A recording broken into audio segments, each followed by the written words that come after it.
확인해 보니 예. 지금 현재 그 저혈압이 예. 아주 심하고요. 예. 그다음에 그 어지럼증, 현기증, 예. 그리고 그 호흡 곤란 이런 데 다른 여러 데 그 몸에 너무 안 좋은 게 많아서 병원에서 이제 그 휠체어 타고 저혈압이다 보면 현기증이 심해요. 우울증이라는 게 스트레스에 따라서 상황이 나빠질 수 있죠. 건강은 괜찮으세요? 아직 안 좋으세요. 여사님 마지막으로 입장 한 말씀 아니요. 지금은 부탁드려도 좀 될까요? 죄송한데 건강이 매우 안 좋으세요. 그래서 자제 좀 부탁드립니다. 예. 손목에서 약간 올라가는 수위를 입으시는데 그 수위 밑에 이제 드러난 그 팔목하고 이 손을 보면은 이거는 뼈대밖에 없습니다. 이 접견실에서 그 앉자마자 내가 죽어버려야 내 남편이 살지 않겠습니까? 이렇게 묻는데 뭐. 네, 두 분과 정치권 소식까지 짚어보도록 하겠습니다. 김종욱 더불어민주당 정책위 부의장, 김철현 경일대 특임교수 나오셨습니다. 어서 오십시오. 네, 안녕하세요. 김건희 여사의 건강, 윤석열 전 대통령도 마찬가지지만 건강 얘기 계속 좀 얘기를 해왔는데 예상대로 서울 남부구치소 측에 이제 외래 진료를 신청했다는 소식이 들어왔어요. 그러면서 김종욱 위원장님, 심평 변호사가 글을 하나 올렸는데 이렇게 얘기를 했습니다. 그러니까 김건희 여사 건강이 상당히 안 좋다. 그러면서 이거를 이한주 원장에게라고 이제 표현을 했거든요. 이걸 왜 뜬금없이 왜 이한주 원장을 거론했을까요? 뭐 말씀하셨던 것처럼 이한주 민주연구원장 같은 경우 이재명 지금 대통령과 과거부터 오랜 동안 관계를 가지고 있고 또 민주당 내부에서도 국정기획위 같은 역할을 해서 예. 또 본인과 제가 볼 때 개인적으로 좀 관계도 서로 아는 관계가 좀 있을 거라는 생각이 들고요. 그런 관계에서 소위 본인이 윤석열 전 대통령의 멘토이기도 하다면 이한주 민주연구원장 같은 경우는 현 대통령의 멘토이기도 하다라는 정책의 멘토로 불렸으니까. 이제 그런 식으로 예를 들면 본인이 소위 김건희 씨에 대한 소위 저혈압이라고 하는 부분들을 훨씬 더 확대해서 국민들한테 또는 자기 지지층한테 보이기 위한 방법이라는 생각이 드는데 예. 아니 심평 그 변호사 같은 경우 과거에 김건희 씨와 만나서 면회 이후에 나온 내용들을 가지고 본인 얘기가 맞지 않다라는 얘기를 김건희 씨 측 변호인으로부터 들었음에도 불구하고 네. 이렇게 하는 이유가 뭘까라는 생각이 들긴 합니다만 저는 이 정도의 내용이라면 김건희 씨 측 변호인단들이 요청한 내용이 아닐까라는 생각이 분명히 들어요. 그래서 이건 좀 타당하지 않은 것 같다라는 생각이 들고요. 그냥 말씀하신 것처럼 김건희 씨가 내부에 안에서 문제가 있다고 한다면 예. 김건희 씨 변호인 측들이 얘기하는 게 정확히 맞는 그렇죠. 거죠. 예. 변호인 측이 가장 정확히 알 것이고 변호인 측뿐만 아니라 재소자는 모두 공평하게 대우를 받아야 되기 때문에 만약 말씀하신 것처럼 저렇게 몸이 건강하지 않다면 그 서울구치소에도 그 의사들이 있습니다. 예. 그럼 의사들이 그걸 판단을 할 것이고 그 의사가 지금 혈액 검사까지 했다라고 하니 그 결과가 나오면 응당 외부에 나가서 진료를 받고 상황을 판단해야 된다면 그게 조치하면 되는 건데 예. 저걸 외부에 이한주 민주연구원장한테 보내는 방식을 통해서 확대 재생산하는 모습을 보면 이마저도 좀 상당히 정치적으로 활용하는 게 아닌가? 예. 매우 안 좋은 모습이다라는 생각이 듭니다. 그러니까 김 교수 어제는 윤석열 전 대통령이 뭐 군인들 뭐 얘기하면서 공소 취해달라고 또 대외적으로 메시지 내고 이것도 법률 대리인단이 낸 것이 아니고 심평 변호사 주변의 사람이 냈다. 그러니까 여론전에 나선 겁니다. 네, 제가 볼 때 뭐 심평 변호사도 결국 이번 재판을 아무래도 여론 재판 나름대로 또 정치 재판으로 끌고 가려고 하는 걸로 보이거든요. 예. 근데 제가 볼 때 그냥 심평 변호사는 나름대로 보니까 아마 지난번에 그 1차 우리 구치소에서 접견했을 경우에는 그 아마 한동훈 전 대표에 대한 좀 본인이 나름대로 과장된 이야기를 섞어냈거든요. 예. 그러다 보니까 아무래도 그때는 김건희 여사 입장에서 볼 때는 특정인을 겨냥해서 어떤 얘기를 한 적이 없는데 심평 변호사가 마음대로 지어내는 부분이 있기 때문에 아마 그런 부분에 있어서는 좀 제어를 하려고 했던 것 같고요. 아마 이번 같은 경우에는 본인이 보니까 진짜 건강에 대한 이슈이기 때문에 자기의 건강에 대해서 케어하고 있기 때문에 심평 변호사 이렇게 여론전을 특히 공개 선언이라는 이런 형식을 하더라도 본인에게는 손해볼 게 없다는 그러니까 김건희 여사의 이익도 좀 부합하고 심평 변호사에 대한 입장도 좀 부합하는 그런 또 부분도 있는 것 같다고 보이거든요. 그러다 아마 김건희 여사 입장에서 볼 때는 심평 변호사가 아무래도 윤석열 전 대통령의 어떤 정치 멘토 역할을 했지만 심평 변호사의 어떤 성격을 도저히 본인이 말릴 수는 없다. 그래서 아마 지난번에는 구치소 접견 이후에 예. 아마 심평 변호사가 내는 어떤 메시지에 대해서 아마 한동훈 전 대표에 대한 그런 불편한 감정을 내수했지만 예. 아마 지금 같은 경우는 이제 심평 변호사에 대해서는 내가 막을 수가 없겠다. 저 심평 변호사 누가 말려? 하는 이런 약간의 자포자기 심정도 좀 있지 않을까. 근데 저는 아마 심평 변호사는 나름대로 조금 정치적 계산도 하고 있다고 보이거든요. 어떤 왜냐하면 예. 지금 전환길 씨나 아니면 고성국 TV나 다 윤석열 전 대통령에 대한 부분만 집중하고 있거든요. 예. 그러니까 윤석열 전 대통령 뭐 윤어게인 하고 있는데 김건희 여사는 지금 아무도 지금 하고 있는 사람이 없거든요. 그렇기 때문에 저는 심평 변호사가 나름대로 틈새 시장으로 아마 김건희 여사에 대한 메시지를 계속 내게 되면 아무래도 심평 변호사가 계속적으로 대중의 관심, 어떤 국민의 관심을 끌게 되고 본인도 그런 것들을 좀 은근히 즐기는 것이 아닌가. 그렇기 때문에 김건희 여사와 관련된 메시지는 심평 변호사가 전담한다. 그래서 본인이 아마 계속적으로 아마 김건희 여사에 대한 어떤 정치적 메시지를 내는 대변인격 역할을 하려고 하는 게 아닌가 하는 이런 의도가 좀 있지 않나 이렇게 보입니다. 그러니까 내용 자체도 김건희 여사 측 뭐 대리인단에서 보기에 뭐 나쁜 내용도 아니고 하니까는 그냥 이번에는 가만히 있었을 거라는 말씀이시죠.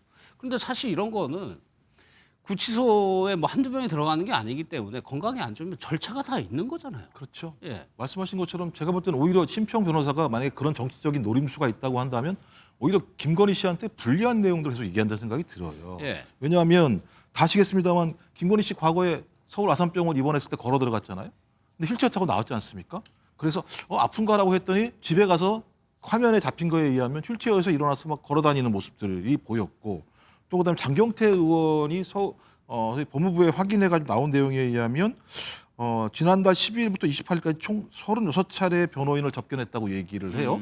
그럼 하루에 3차례 정도입니다. 예. 아니 저혈압으로 저렇게 어지럼증까지 있다는 분이 하루에 3차례씩 변호인단들을 만나서 접견할 수 있는 정도의 신체적 조건이라고 한다면 뭐 어차피 그 독방 안에 들어가서 접견하는 건 아닐 거 아니에요. 본인이 걸어 나와야 되는 상황이고 예. 1시간 동안 변호인과 서로 조력을 받는 과정이니까 대화를 나누는 상황들이 있을 건데 이런 조치들을 보면 국민들이 생각할 때 이거 아프다고 하는 게 사실이 아닐 것 같은데 라는 느낌이 꽤 있는 거죠. 근데 예. 만약에 진짜로 뭐 결론적으로 구치소에 있는 의사가 확인했을 때 굳이 외부에 나가서 치료받지 않아도 된다는 결론이 나온다면 예. 심평 변호사만 이상한 일을 한 행동이 되는 거고 오히려 이 결과는 김건희 씨한테 더 나쁜 국민적인 여론을 만드는 게 아닌가 생각이 들어서 예.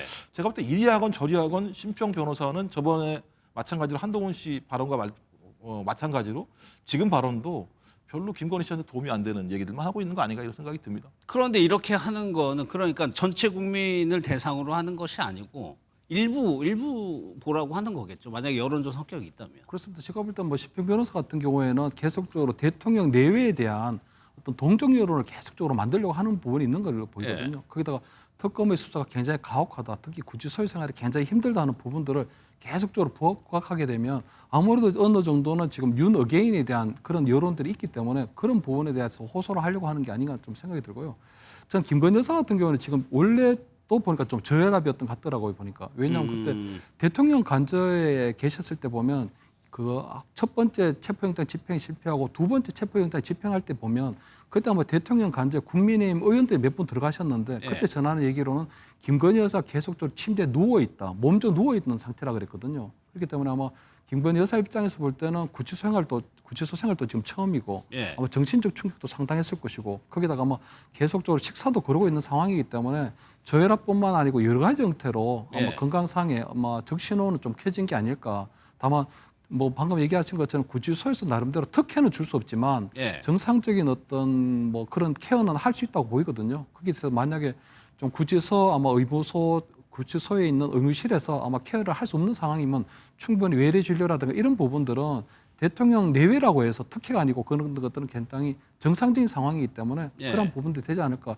현재까지는 김건희 여사나 아니면 김건희 여사 변호인 측에서 공식적으로 건강 이슈에 대한 어떤 불만이라든가 어떤 불평을 컴플레인을 제기하고 있는 상황은 아니기 때문에 예. 지금 나름대로 심평 변호사 이야기를 전적으로 100% 믿고 신뢰할 수 있는 상황은 아니다. 이거는 그냥 김건희 여사에 대한 대변인격 또는 동정 여론을 형성하기 위한 부분이 더 크지 않을까 이렇게 예. 보입니다. 구치소 측에서는 그러니까 외래 진료가 필요한지 판단하기 위해서 혈액 검사를 진행하고 있다고 밝혀왔습니다. 이 결과에 따라서 결정이 되겠죠. 또 하나 그 김건희 여사 관련한 소식이 교원 자격증이 취소됐다는 소식인데 교원 자격증이 있었어요. 예, 그러니까 아니 이게 숙대에서 받은 것 같은데 숙명여대에서 예. 거기서 학위가 취소가 되면 당연히 자격증 같은 것도 취소될 수밖에 없는 거기 때문에 뭐 예. 당연한 절차라는 생각이 들고요. 왜냐하면은 말씀하신 것처럼 여기 나와 있는 것처럼 본인이 교사로서의 자격증을 가지고 있으려면 아마 학위가 전제로 돼야 될 겁니다. 그렇기 네, 근데 학위 예. 자체가 취소된 상황이기 때문에 거기에 따라서 당연히 진행되는 조치이기 때문에 이건 뭐 제가 볼 때는 김건희 씨 본인이 자신의 과거를 계속 숨기거나 아니면 표절을 통해서 만들어낸 결과에 대해서 본인이 지금 사필 규정으로 그런 조치를 취하는 거기 때문에 저런 조치를 취하지 않으면 오히려 더 문제가 있는 거죠. 예. 그러니까 논문이 표절로서 취소가 됐음에도 불구하고 계속 그게 연계돼 있는 거면 예, 교원 그렇게 되는 자격증을 거겠죠. 유지한다라고 얘기하는 건 예. 그야말로 그게 특혜일 수밖에 없기 때문에 전 당연한 조치라는 생각이 들고요. 또 본인이 또 한 얘기도 있지 않습니까? 저런 것들이 사실이라면 거기에 따른 응당한 대가를 자기가 치르겠다고 얘기했으니까 예. 지금은 제가 볼 때 응당한 대가를 치르고 있는 거라 생각이 듭니다. 예. 내란 특검은 국민의힘 원내대표 압수수색에 나서는데 어떻게 되고 있는지 영상을 좀 먼저 보도록 하겠습니다. 쓰레기 같은 내란 정당 프레임을 깨는 날이 될 것입니다. 이재명 정권의 목을 베는 칼날이 될 것입니다. 말살 압수수색! 저 사람 누구야? 뭐 하는 사람인데 자꾸 사진 찍고 그래? 왜 우리 당에 의청에 와서 왜 남의 당에 의청에 와가지고 허락도 없이 당신 누구야? 제가 정리를 하겠습니다. 조금 전에 장동혁 대표는 오늘 장애 투쟁에 나섰고 지금 송원석 원내대표는 아주 강하게 지금 막고 있습니다. 글쎄요, 김 교수님, 국민의힘으로서는 이렇게 강하게 막을 수밖에 없는 상황이거든요. 그렇죠. 이건 완전히 뭐 정치적 자존심에 관련된 부분이거든요. 지금 보면 내란 특검이 수사하려고 하는 부분이 작년 12월 3일 비상계엄 당시에 추경호 원내대표나 원내대표실에서 어떤 역할을 했나 하는 부분들을 초점을 맞추고 있는데 가만히 보시면 작년 12월 3일이면요. 지금으로부터 9개월 전이거든요. 9개월 전의 자료를 원내대표 당직자실에 지금 어떤 자료도 갖고 있을 일이 없고 그리고 비상계엄 당시에는 그냥 뭐 여러 가지 상황들이 긴박하게 진행되었기 때문에 원내대표실에서 털어봤자 나올 게 아무것도 없는 부분이거든요. 예. 단지 이제 국민의힘은 그런데도 불구하고 털어봤자 아무것도 없는데 왜 이렇게 내란 특검이 무리하게 하느냐.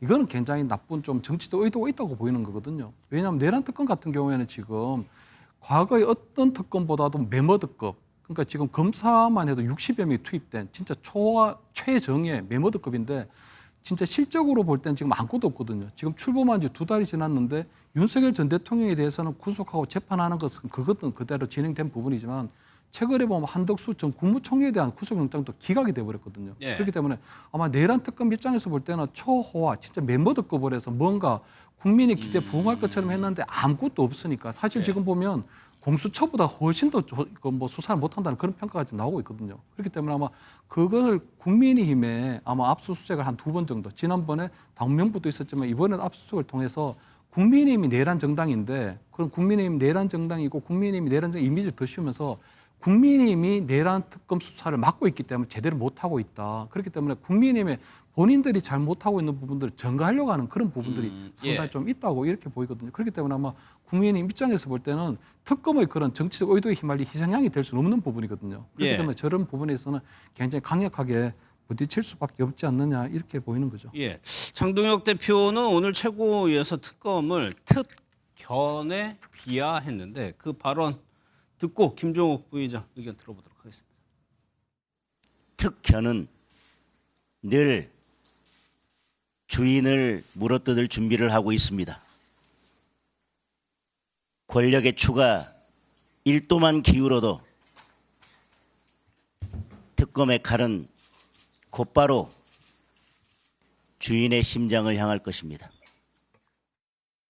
뭐 사실 앞서 김건희 여사 사례도 봤지만 국민의힘 입장에서는 여론전 말고는 지금 딱히 뭐 어떻게 방법이 없는 것도 사실이잖아요. 예, 뭐 그렇다고 하더라도 발언 수위가 너무 높아요. 뭐 이재명 좀 목을 베겠다는 등 그런 표현도 있었어요. 예, 그 나와서 장동혁 대표가 직접 얘기한 거고요. 그다음에 뭐 특견이라는 개 비교를 하는 게 있는 건데 소위 우리가 이제 사냥개라는 표현을 했던 이유들은 과거 검찰이 특수부가 했던 행태를 보면서 그런 식으로 얘기를 했던 건데 사실관계만 따져보면 특검이 실제로 수사한 기간은 2달이 안 되는 상황입니다. 예. 그러니까 실제로는 1달 정도 했다고 볼 수밖에 없는 거죠.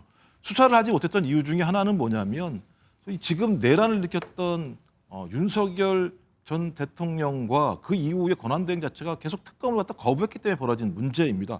근데 특검이 지금 살펴보는 게 두 가지인데요. 하나는 말씀하신 내란 당시에 비상계엄 해제 과정에서 왜 국민의힘은 18명을 제외하고 나머지 국회의원들은 표결에 참여하지 않았는가라고 하는 부분과 관련해서 추경호 원내대표가 행한 계속적인 의총장의 변경 자체가 그런 거 아닌가라는 측면 하나하고, 또 하나는 새롭게 나온 내용입니다만 박지영 특검보가 얘기했던 게 뭐냐면 국민의힘에 있는 원내 지도부가 이 내란 문제를 언제 인지했는가 문제에 대해서 제기했거든요. 예. 근데 2024년도 3월 달부터 이런 내란 얘기가 나왔기 때문에 그 이전부터도 인지한 게 아닌가라고 하는 측면들이 분명히 있기 때문에 예. 이런 사실들을 확인하기 위해서는 당연히 원내대표와 지도부들에 대한 압수수색이 필요할 수밖에 없는 측면이 있는 거죠.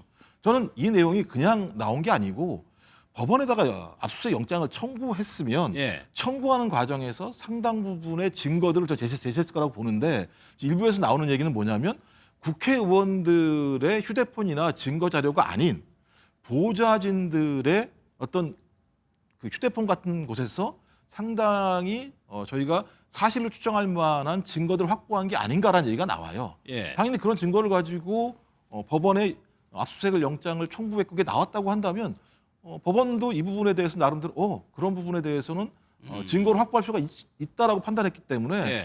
저는 이런 행태를 보이는 건 윤석열 전 대통령도 마찬가지입니다만 체포영장이 발부되면 체포영장 거부하는 일과 유사하게 압수영장 발부되면 압수영장을 거부하는 행태 자체가 어쩌면 반대로 따지면 내란에 대한 증거인멸 조치를 국민의힘이 한 거 아니야? 라고 의심해 볼 수 있는 측면도 분명히 있기 때문에 예. 저는 이런 조치와 관련해서 충분한 협의를 통해서 뭐 이미 제출의 방식이건 아니면 특정한 부분과 법원이 요청한 부분과 관련해서 협조를 하는 것이 오히려 국민적인 의심을 해소할 수 있는 방법이 아닌가 생각이 듭니다. 알겠습니다. 어제는 이제 복도에서 농성을 했고 오늘은 이게 보신 것처럼 오전에 서울에 비가 왔습니다. 비 속에서 당원들이 모여서 이제 규탄 대회를 열었습니다.